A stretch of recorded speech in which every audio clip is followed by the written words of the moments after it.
tenga alguna pregunta, alguna duda de los temas que hemos visto hasta ahora. Doctor, yo tengo una pregunta, pero pues de pronto sale un poquito del tema, pero sí cabe acá. Bueno. ¿Y si el paciente es alérgico a los AINES? Ajá. Si el paciente es alérgico a los AINES, no nos va a quedar de otra más que manejarlo solamente con esteroides, como la dexametasona, y también no nos va a quedar de otra más que para manejo de dolor utilizar el tramadol. Nosotros sabemos que el tramadol es el único analgésico de origen opioide que se maneja como venta comercial. De entrada, pues el tramadol sí es buen analgésico, pero nosotros no lo utilizamos como de base. ¿Por qué? Porque produce náusea. Y a veces el paciente se intoxica más fácil con el tramadol, pero bueno, un paciente que ya tiene diagnóstico de alergias, o sea, que ya fue con el alergólogo y el alergólogo ya le hizo pruebas, entonces pues no nos va a quedar de otra más que manejar el dolor con el tramadol. Ok, gracias. De nada. ¿Alguien tendrá alguna otra duda? Yo también tengo una duda, pero va un poco relacionado al tema. Sí. ¿En la escuela nosotros somos quien recetamos o son los doctores? Ustedes hacen la receta y nosotros se la revisamos y nosotros la firmamos, pero ustedes hacen la receta. Ah, ok. Gracias, doctor. Sí, de nada. ¿Alguien tendrá alguna otra duda? Con toda la confianza de preguntar.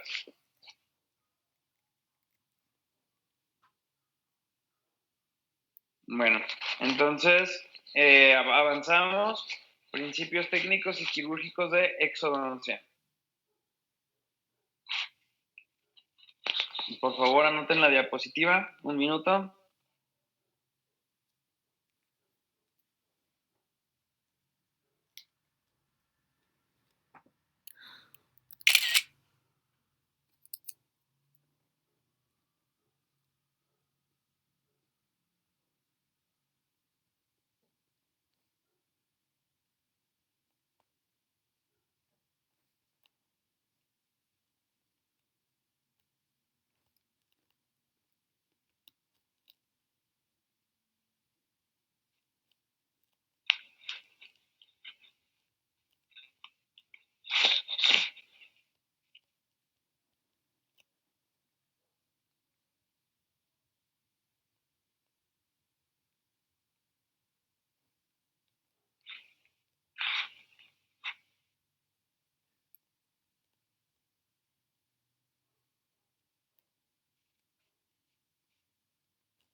Entonces, ¿qué es la extracción dental?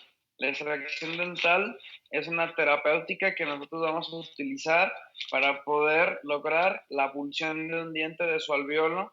Entonces, nosotros cuando aplicamos una fuerza sobre el diente que vamos a extraer, vamos a provocar la luxación de la articulación alveolodentaria que nosotros conocemos como gónfosis. Así se le conoce a esta articulación, la articulación alveolodentaria, que está formada por la encía, hueso, diente y periodonto. Entonces, como cualquier articulación, nosotros tenemos que separar todos estos tejidos luxando, aplicando una fuerza sobre el órgano dentario que nosotros vamos a extraer.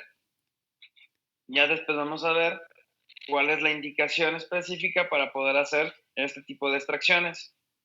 Y la exodoncia, entonces, es el fin último de la exodoncia es separar todos estos elementos, la encía, hueso y diente y periodonto, desgarrando el tejido periodontal en su totalidad para conseguir luxar y extraer el diente. Entonces vamos a tener que aplicar fuerzas para poder separar y distender el alveolo y provocar la extracción.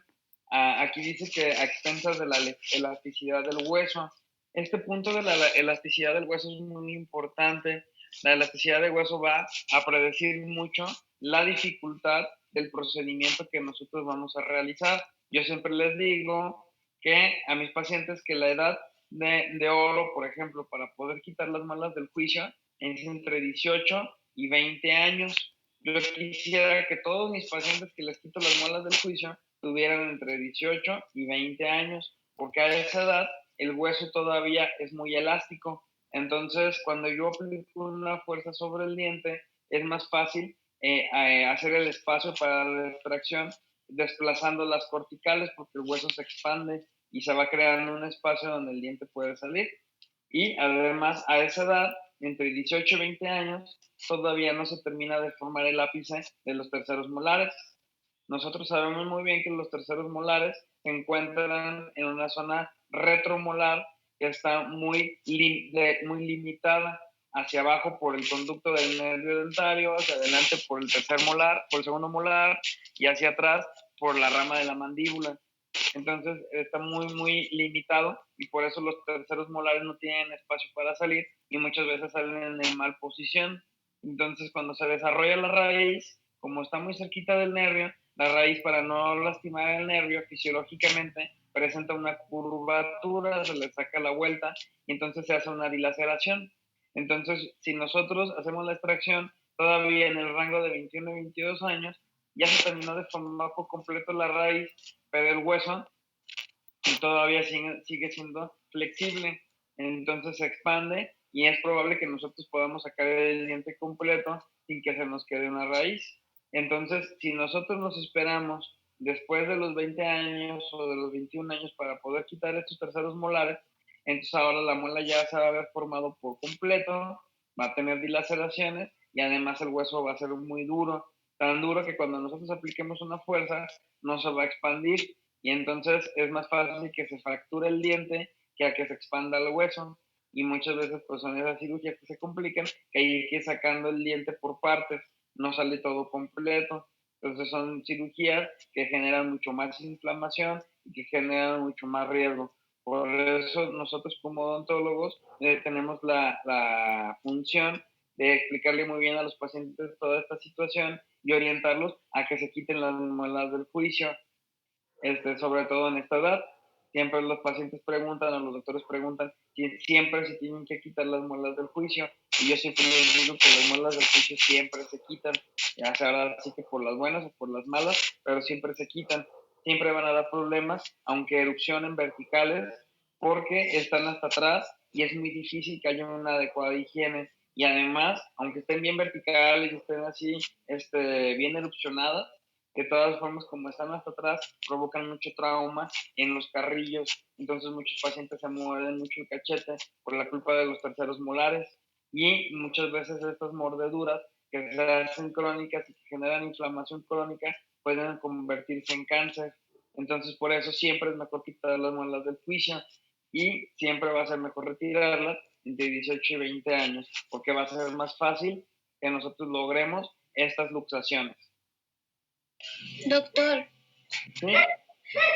pero por ejemplo, bueno, yo tuve tratamiento de ortodoncia y me dijeron que iban a estar checando, sacándome radiografías para ver si me tenían que sacar los terceros molares. Y yo esto se lo platiqué a un conocido dentista que tengo y él me dijo, ¿te está causando problemas? Y yo, no. Y me dijo, pues entonces no te las tienen que quitar. Pero entonces, por ejemplo, usted está diciendo que es mejor, o sea, quitarlas, pues sí, o sea, aunque no te esté causando problemas, pero tú puedes llegar con el dentista y decirle, me las quiero quitar aunque no me esté doliendo y aunque no me, o sea, aunque no pase nada. Sí, por eso ustedes que ahorita tú me lo estás diciendo desde un punto de vista como paciente, entonces sí, ahí como paciente es complicado si tus dentistas no han recibido esta formación, porque yo les digo que sí se tienen que quitar siempre, porque los terceros molares son bien raros los que los tienen los dientes los terceros molares totalmente erupcionados y verticales. Así yo te podría decir que es el 10% de los casos. La mayoría de los pacientes que tienen los terceros molares erupcionados están ligeramente lingualizados o están ligeramente hacia el carrillo. Entonces, bueno, En este 10% de los pacientes que te comento, si no se los quiere quitar, a lo mejor sí no está tan obligado, pero por prevención siempre es mejor quitarlos porque están hasta atrás. A pesar de que estén bien erupcionados, llegar a accesar a la cara distal del tercer molar para poder limpiarla es muy difícil. Entonces ahí se acumula placa y con el paso del tiempo se hacen bolsas. Y ahí para hacer la limpieza, a ustedes todavía no les ha tocado hacer profilaxis dental, pero cuando les toque van a ver que hay, a pesar de ustedes tener instrumentos diseñados para poder limpiar esas zonas de los dientes, van a ver que es muy complicado llegar hasta ahí. Entonces ahora imagínense, si no se puede limpiar bien, pues cuando se haga la limpieza dental y el paciente no se cepille bien los dientes, entonces esos dientes van a convertir en focos de infección. Y a lo mejor, por ejemplo, ahorita en tu caso, que no tienes ninguna sola molestia, pues no te da molestia porque están erupcionados y están verticales, y aparte pues tú estás muy joven. Esos terceros molares que te acaban de salir, pues no tienen más de 2 o 3 años que te acaban de salir, salieron derechitos porque tenían espacio. Pero si nosotros dejamos esos terceros molares ahí, cuando tengas 45, cuando tengas 50 años, ahora sí ya va a tener muchos años, van a tener 20, 25 años, que se han estado acumulando ahora sí placa en esa zona y se empiezan a hacer caries. Entonces, pues ahora sí que yo como especialista, pues atiendo a pacientes de todas las edades para extracción de terceros molares, y entonces yo veo problemas que son muy severos en pacientes de más de 50 años que no se han quitado sus terceros molares, porque como están hasta atrás, se dificulta mucho la higiene en esa zona. Entonces, sí, pues va a ser muy difícil que un paciente le diga al dentista qué es lo que tiene que hacer. O sea, ya desde el punto de vista que tú me lo dices, tú como paciente. O sea, primero eres tú como odontóloga, y tú como odontóloga, pues ya, ahora ya sabes que lo mejor es siempre orientar a tu paciente que se quite las muelas lo más pronto posible, porque pues, siempre van a dar problemas. Y ahora tú como paciente, pues sí, efectivamente es complicado que un paciente vaya y le dé órdenes a un dentista. En tu caso, pues no tanto, porque tú ya eres estudiante de odontología y tú ya tienes tu criterio.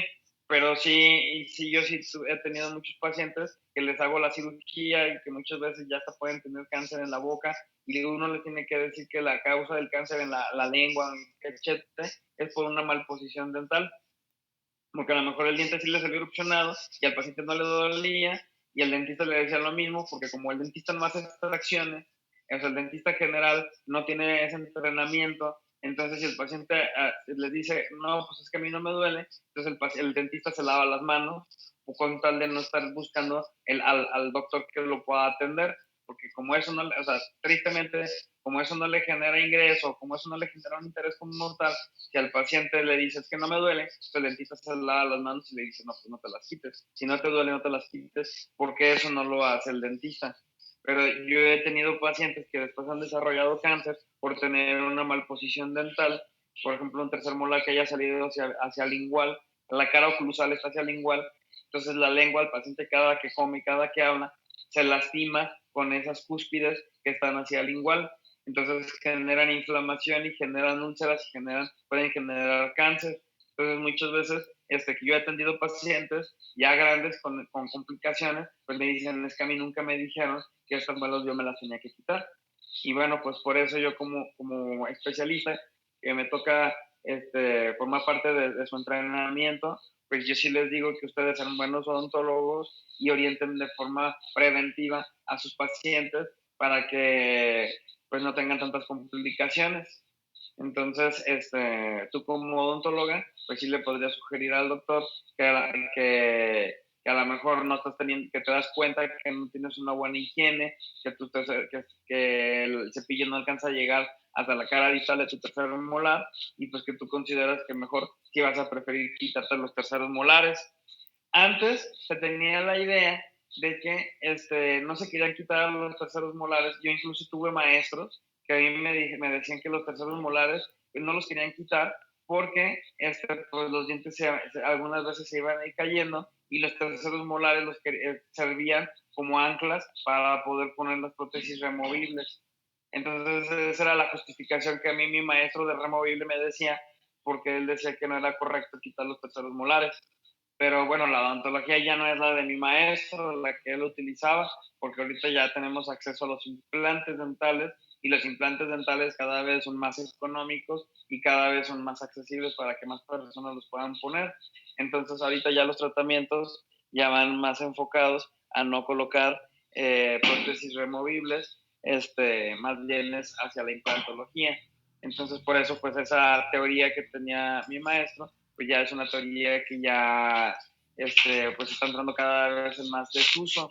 Entonces, por eso, lo mejor siempre es quitar los terceros molares.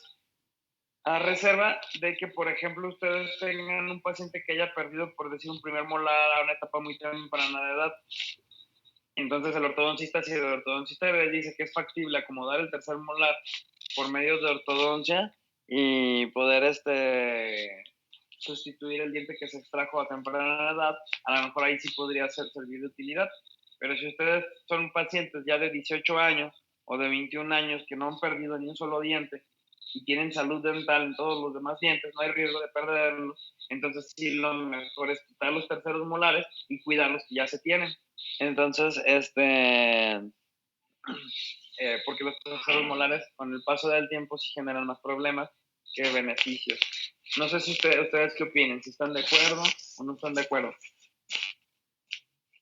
Doctor, o sea, otra vez que me repitas aparte, o sea, por ejemplo, si el paciente es un paciente adolescente y le extrajeron los premolares y más adelante le salen los terceros molares, ¿no se recomienda?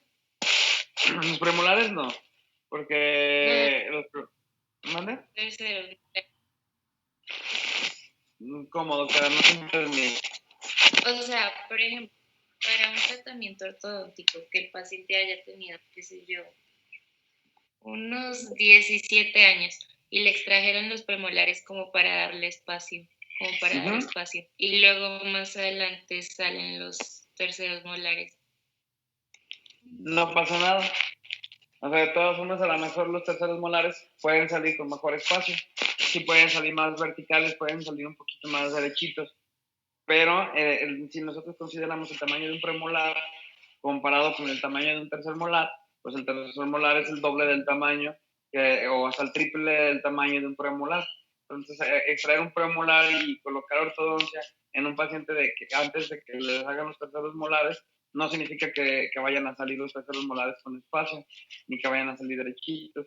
Y les digo, a pesar de que nazcan o que crezcan o se desarrollen los terceros molares verticales y bien erupcionados, de todas formas, la sugerencia siempre es mejor quitarlos porque generalmente causan trauma en los carrillos y pueden generar úlceras crónicas.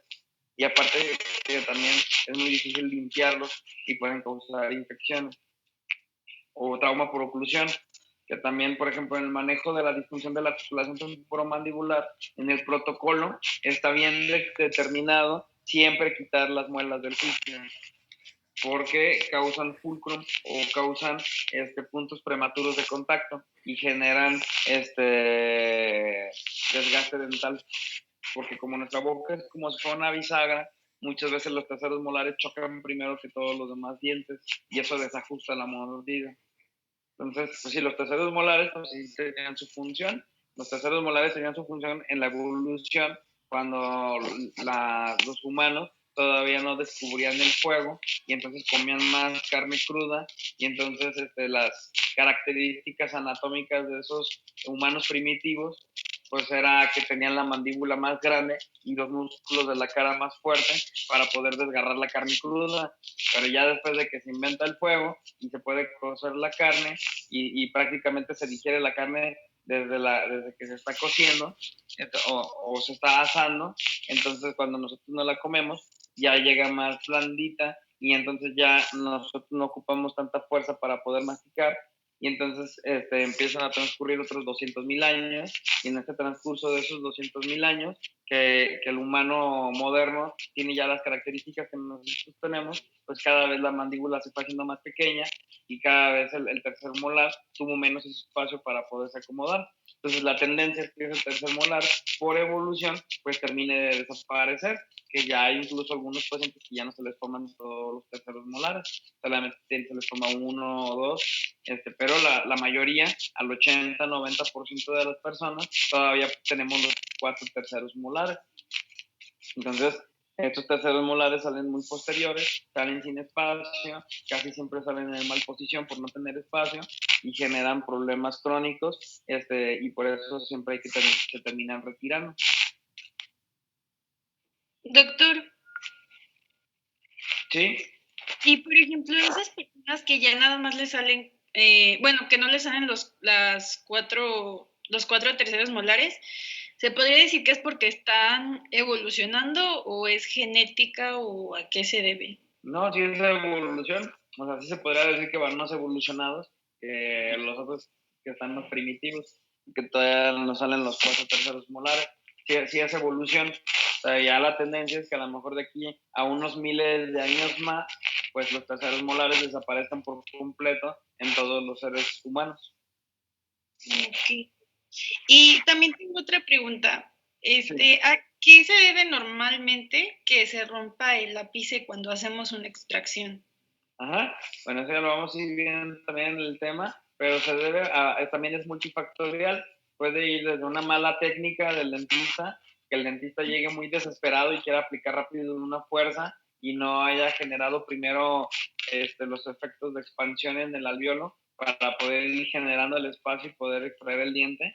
Entonces puede ser por una mala técnica, pero hay algunas veces que por muy fregón que sea el cirujano y mucha experiencia que tenga, de todas formas se puede fracturar por una condición anatómica, porque a pesar de que el cirujano haya utilizado todas las técnicas de expansión de alveolo y haya utilizado con los mejores instrumentos y mejores técnicas, de todas formas hay veces que el hueso está muy duro y el ápice está muy profundo, entonces es ahí cuando puede fracturarse el ápice. Entonces se puede decir que la causa es multifactorial, puede ser por condición anatómica y pues, densidad de hueso o mala técnica quirúrgica. Gracias, doctor. Sí, de nada. Ahora vamos a ver cuáles son los estudios previos que nosotros les vamos a pedir a nuestros pacientes para poder programar una exodoncia dental. Por favor, anoten la diapositiva.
¿Ya terminaron de anotarlo?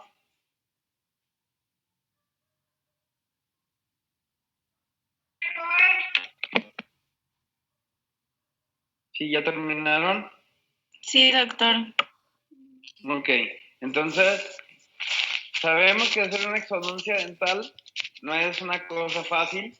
O sea, yo aquí en las presentaciones les voy a poner dibujitos, diagramas, fotografías, y parece que es un procedimiento que no es tan complicado, pero realmente llevarlo a cabo sí es ya muy complicado porque hay muchas variaciones. Dentro de esas variaciones son, por ejemplo, la complexión del paciente. Hay pacientes que son, pues que tienen sobrepeso. Los que tienen sobrepeso, pues, les cuesta mucho trabajo, abrir la boca o generan un acceso más complicado hacia la zona de extracción. Hay pacientes que tienen limitación a la apertura oral.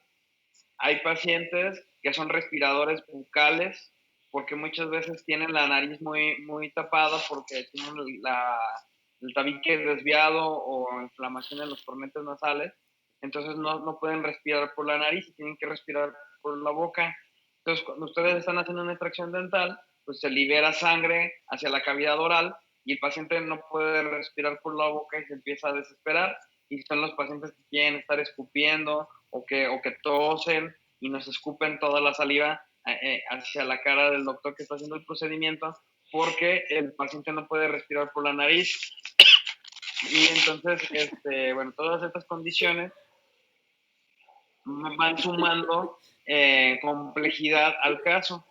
Entonces, por eso nosotros tenemos que improvisar lo menos posible, tratar de tener todos los estudios y tratar de tener toda el análisis clínico de nuestro paciente al 100% para evitar meternos en complicaciones. Entonces, sí tenemos que seguir este protocolo para poder disminuir el riesgo de alguna situación adversa. Entonces, primero que tenemos que hacer una historia clínica, tenemos que detectar antecedentes que sean personales patológicos a nuestro paciente. Por ejemplo, si tiene antecedente de alergia, si tiene enfermedades del corazón, que puedan alterar el curso de la exodoncia. Entonces, pues nosotros sabemos que existen muchas enfermedades que pueden complicarnos un procedimiento de extracción dental.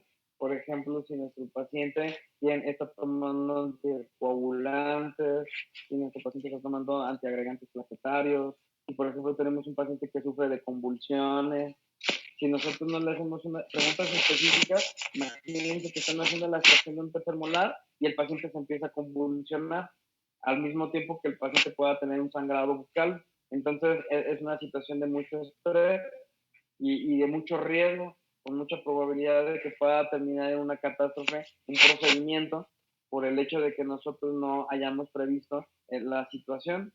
O, por ejemplo, algún paciente que tenga antecedente de alergias. Entonces, bueno, pues nosotros tenemos que hacer una historia clínica muy específica y si nuestro paciente tiene múltiples enfermedades sistémicas, pues no se la compliquen, pidan una valoración, una interconsulta con el médico, llenen un documento de interconsulta para que puedan solicitar apoyo médico para poder preparar a su paciente en la mejor condición posible. Nosotros como cirujanos, pues muchas veces atendemos urgencias que a veces no nos queda de otra más que hospitalizar al paciente. Y en algunos casos, pues también la única alternativa que tenemos es hacer las extracciones o toda la cirugía bucal que el paciente necesita en un área de quirófano para poder llevar al paciente al menor riesgo posible. Entonces, pues muy importante que ustedes desarrollen esa habilidad clínica para saber en qué casos sí meterse y en qué casos no, porque muchas veces el paciente, incluso yo como especialista, como cirujano maxilofacial, los pacientes vienen y me exigen casi como si ellos fueran a querer tomar la decisión final. Por ejemplo, yo tengo a lo mejor terceros molares que son muy complicados, que están muy cerca del nervio, que están muy profundos, con pacientes con limitación a la apertura oral, Entonces, yo les digo a tus pacientes que sus procedimientos de quirúrgico de extracción de terceros molares no se recomienda hacer en un consultorio dental, que lo más recomendable es hacerlo en un ambiente de quirófano, en un área hospitalaria. Entonces, mucha gente, las pacientes, pues, como les implica un mayor gasto, pues entonces se quieren presionar a hacer el procedimiento, como ellos dicen, para que les salga más barato en un consultorio dental. Entonces, nosotros no debemos de ceder, nosotros tenemos que tener un criterio clínico bien desarrollado, porque si nosotros cedemos, entonces si el rato se complica, el paciente te va a echar al final siempre la culpa, a pesar de que él te haya exigido, el paciente va a decir, pues tú eras el que tenía la última palabra, tú eras el que tenías que tomar la decisión final. Y pues tú dijiste que aquí en el consultorio dental, y ahora se complicó, y el paciente al final termina de todas formas en un hospital, pero ahora ya te quiere cargar a ti los gastos extras, porque pues tú, como tenías la decisión final, pues te dejaste convencer, y el paciente lo atendiste en un consultorio dental. Entonces tienen que tener ese criterio clínico para saber cuándo sí meterse en cada caso. Ustedes escojan bien sus batallas para que no tengan tantas complicaciones. Después de que ya hicieron bien su historia clínica, ahora van a hacer una exploración de la cavidad oral. Todo esto es lo que se valora antes de hacer una extracción, antes de citar al paciente a hacer la extracción dental.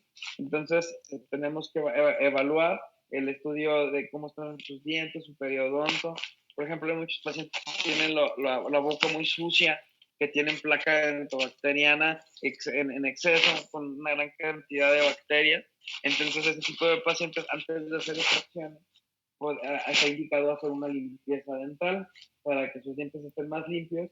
Cuando nosotros hagamos la extracción, no haya tantas bacterias en la boca y disminuya el riesgo de una bacteriemia. Entonces, y obviamente estudios radiográficos y estudios complementarios de sangre para poder, en los casos que sean necesarios, para poder agendar a nuestro paciente. Por ejemplo, si tenemos un paciente que toma bisfosfonatos, pues entonces tenemos que hacerles pruebas de sangre, se llama la prueba de telopéptido C, para poder saber si nuestro paciente todavía tiene muy activo el medicamento, el bisfosfonato en la sangre, y pueda tener un riesgo de osteonecrosis. Entonces, todos estos estudios los tenemos que pedir, todo esto se hace en una valoración previa antes de que nosotros hagamos algún procedimiento quirúrgico que se pueda complicar, porque a pesar de que sea una extracción muy fácil, muy simple de realizar, de todas formas puede conllevar complicaciones muy severas. Entonces, como infecciones y cosas así, si por ejemplo el paciente tiene diabetes o sangrados muy excesivos y el paciente presenta una crisis hipertensiva al momento de estar haciendo la extracción dental, puede presentarse una hemorragia por una hipertensión arterial. Entonces, ya nosotros haciendo una historia clínica, una exploración de la cavidad oral y pidiendo estudios complementarios, cada vez vamos dejando menos rango de que exista alguna complicación. Por ejemplo, yo siempre le digo a mis pacientes que van a entrar a quirófano, porque los pacientes siempre te presionan con el hecho de decirte que, pero no va a haber ninguna complicación, ¿verdad? Siempre salen con ese tipo de comentarios, queriéndonos a nosotros comprometer. Entonces, claro que nosotros como doctores, pues tenemos nuestras obligaciones de prevenir y de tener la preparación suficiente para poder hacer el procedimiento. Pero a pesar de que tengamos todos estos estudios previos, puede haber de todas formas complicaciones. Entonces, por eso, pues yo siempre les explico a los pacientes y así, por ejemplo, ustedes se van a subir un coche y van a viajar de aquí a Vallarta en coche, nadie te puede garantizar de que vas a llegar sano y salvo a Vallarta. Pero si tú como piloto, como persona encargada del automóvil, te preparas y llevas el coche al mecánico, le cambias las llantas, tienes llantas nuevas, le cambias el aceite, manejas siguiendo todas las medidas de tránsito, de no exceder la velocidad, no vas manejando tomando alcohol. Entonces, si llevas tu coche en óptimas condiciones y aparte manejas con cuidado, la probabilidad de que puedas llegar a Vallarta pues es una probabilidad mucho más alta que a quien no tengas todas estas estudios previos de tu automóvil, antes de que salgas entonces de viaje. Entonces, es lo que hay que explicarle al paciente, a pesar de que nosotros hagamos todo lo necesario, de todas formas, nadie te garantiza al 100% que tú puedas llegar sano y salvo a tu destino. Entonces, aquí el paciente tiene que ser consciente que cualquier procedimiento quirúrgico pues va a conllevar el riesgo de alguna probable complicación, ya sea ahora sí que aquí en León, o sea en China, o sea en Harvard, o donde sea que se haga el procedimiento, siempre va a existir ese riesgo y el paciente tiene pues que ser consciente. Pero si nosotros como médicos, como odontólogos, estamos bien preparados y nosotros tenemos todos nuestros instrumentales estéril y el paciente sigue todas las indicaciones al pie de la letra, entonces la probabilidad pues, va a ser menos, pero siempre va a existir la probabilidad de complicaciones. Y nosotros, como a lo mejor ya les habré dicho alguna vez el doctor Triana, pues la odontología es un deporte considerado como deporte de alto riesgo. Entonces es como si fuera un deporte de alto riesgo. ¿Por qué? Porque siempre estamos expuestos a que puedan ocurrir eventos adversos a pesar de que nosotros tengamos todas estas medidas. Entonces, por eso nuestra principal herramienta es la prevención y estar muy bien preparados con todo esto. Entonces, dentro de los estudios complementarios que nosotros pedimos con mayor frecuencia en nuestros pacientes para extracción de terceros molares y cirugía bucal simple, pues es la radiografía panorámica o también conocida como ortopantomografía. Entonces, este estudio pues, nos permite ver todas las estructuras o tejidos duros de la cavidad oral, incluyendo la mandíbula y los maxilares. Entonces nos da mucha información muy valiosa porque alcanzamos a ver los senos paranasales, los senos maxilares, alcanzamos a ver el conducto del nervio dentario, alcanzamos a ver la articulación temporomandibular, alcanzamos a ver todas las estructuras del tejido óseo que conforman nuestra mandíbula. Entonces, por ejemplo, en este caso que ustedes están viendo, pues el paciente tiene, aparte de los terceros molares, aparte tiene dientes supernumerarios. Ahí se alcanzan a ver muy bien entre las raíces de los premolares inferiores. Entonces, y aparte que se están formando ahí los terceros molares. Si nosotros vemos esta radiografía, también hasta podemos deducir la edad del paciente. Este paciente tiene aproximadamente 17 años, nada más por cómo se están formando los terceros molares, nos sirve para poder identificar muy bien la edad de nuestro paciente. Entonces nos da mucha información y esta es una radiografía que ustedes deben de tratar de tener siempre de todos sus pacientes, porque la radiografía pediatrical tiene sus limitaciones. ¿Ustedes ya estuvieron estudiando esto de radiología? Sí. Sí. Ok, entonces ustedes saben que la radiografía pediatrical tiene su uso, pero para la cirugía de terceros molares, la radiografía idónea es la radiografía panorámica, porque la radiografía pediatrical no alcanza a sacar el tercer molar.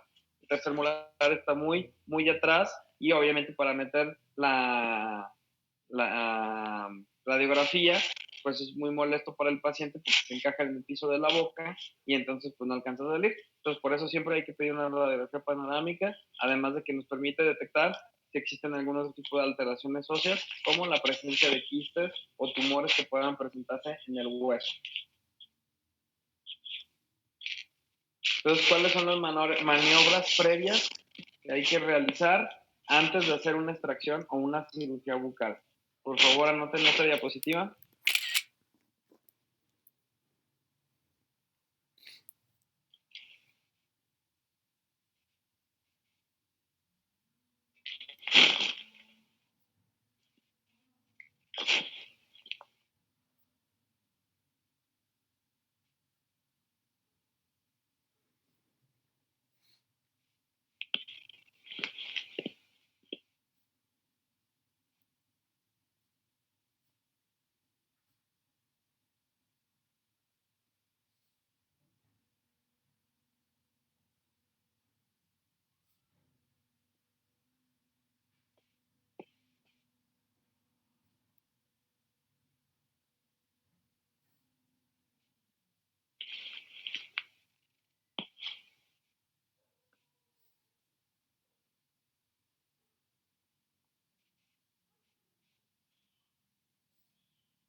Entonces, las maniobras previas que se sugieren antes de realizar cirugía bucal es limpiar, hacer la tartectomía, que es limpieza dental, que nosotros quitemos las caries. Eso es como forma idónea, o sea, lo más deseable de todos los casos. Pero ya sabemos que la mayor parte de los pacientes actúan cuando tienen dolor. Entonces, pues si un paciente viene con una infección dental por tercer molar retenido, pues no voy a poder tomarme el tiempo de que le quiten todas las caries, le quiten toda la boca y le hagan todos los tratamientos necesarios, porque ya viene el paciente con una urgencia. Pero entonces, si ustedes están en sus consultorios dentales y ustedes reciben un paciente joven de 17, 18 años que todavía no tiene dolor en la zona de los terceros molares, pues entonces ustedes pueden sugerirle primero hacer su limpieza dental, quitar las caries que tiene y después ahora sí mandarlo a hacer las extracciones dentales de los terceros molares. Antes de la cirugía, nosotros le podemos indicar que hagan enjuagues, que se laven muy bien los dientes y que hagan enjuagues, incluso de 16 horas antes, con clorexidina, para ir disminuyendo esta cantidad de bacterias en la boca de nuestros pacientes y haya menos riesgo de infección postoperatoria. Cuando nosotros vamos a operar al paciente, hay que limpiar muy bien toda la zona perioral, toda la piel, hacer toda la asepsia y antisepsia, retirar las prótesis removibles y colocar los campos estériles para poder delimitar el área quirúrgica, nuestra área de trabajo. Porque luego podemos tener pacientes como este que ustedes están viendo en la diapositiva, que es una paciente femenino que tiene pues esta presencia de cálculo o de placa dentobacteriana en su boca. Es obvio que la señora pues no se lavaba bien los dientes y aparte pues nunca fue al dentista para limpiarse los dientes y llegan hasta en estas condiciones. Entonces, pues bueno, esta paciente pues sí necesitaba extracciones múltiples, pero imagínense si nosotros nos agarramos haciendo las extracciones múltiples sin primero limpiar la boca. Imagínense la cantidad de bacterias que tiene esa señora en su cavidad oral. Entonces, todas esas placas negras que se hacen es porque la encía sangra y porque está con una inflamación crónica y esta sangre se queda pegada en la superficie de la placa dentobacteriana y la pigmenta. Entonces, en este caso, pues bueno, fue una paciente que nos mandaron ahí en el hospital. Ella estaba con diagnóstico de influenza, entonces ella estaba ya intubada y cuando le iban a intubar, el médico que le iba a intubar pues le abrió la boca y descubrió que tenía la boca en esas condiciones. Entonces, pues la paciente estaba con la boca muy sucia y le nos hablaron a nosotros para ver si le podíamos hacer algún tratamiento para que la paciente no estuviera con la boca tan sucia al mismo tiempo que estaba intubada. Entonces, pues nosotros mandamos a la pasante para que hiciera la limpieza dental ahí con un cavitrón y pudiera dejar la cavidad más limpia posible, porque sabemos que todas estas bacterias se pueden ir hacia las vías aéreas, hacia los pulmones y pueden causar hasta neumonía.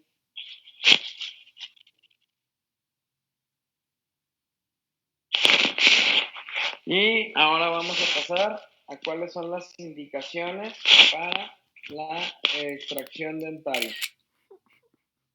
Entonces, ya vamos a entrar ahorita en otro tema. Hasta aquí vamos a dejar la clase. No sé si alguien tenga alguna pregunta, algún comentario.